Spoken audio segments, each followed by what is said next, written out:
এটা হচ্ছে একটা রিয়েল ইনসিডেন্ট যেটা আমার মেয়ে দেওয়ালে বর্ণিত করেছে।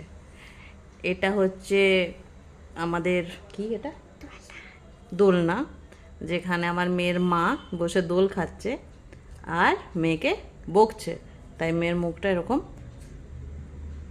মানে স্যাড ফেস হয়ে গেছে। এই যে মাম্মা চিৎকার করে বকছে। মাম্মা চশমা কই বাই দেবে নেই, চশমা খুলে বসেছিলাম। ওকে, এনিওয়ে বকা খাওয়ার রিজনটা হচ্ছে যে নেক্সট টাইম থেকে লং ওয়ে তোমার ইংলিশ, তার জন্য আমি চশমা আঁকতে পারি না। ও ওকে, চশমা আঁকতে পারে না সেই জন্য চশমা নেই। বাই দ্য ওয়ে, এটা বকা খাওয়ার কারণটা হচ্ছে যে সকাল থেকে 3-4 বার ও সোডা খেয়েছে। ফার্স্টে ফ্রুটি খেয়েছিল, দেন একটা বড় বোতল থেকে ফ্যানটা খেয়েছে একটুখানি, দেন আবার এসেছিল নাচতে নাচতে বটল আর গ্লাস নিয়ে, মাম্মা একটু খাবো, তো আমি না বলে দিয়েছিলাম। তো মহারানী কি করেছে, দরজা বন্ধ করে দিয়েছে। বলছে তুমি, আমি টিভি দেখছি তো সাউন্ডটা আসছে, তোমার দরজাটা এখানটা লাগিয়ে দিচ্ছি।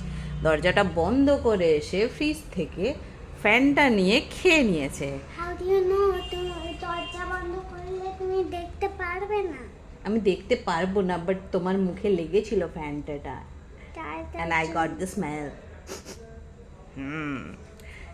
তো এইটাই রিজন ছিল যে আমি বলেছিলাম আর কোনো দিন কথা বলবে না তুমি আমার সাথে, ভেগে যাও। এইটা হচ্ছে স্টোরিটা, যেটা উনি রাগের মাথায় এসে এখানে চেয়ার ছুঁড়ে দিয়ে নিজের স্লিপার্স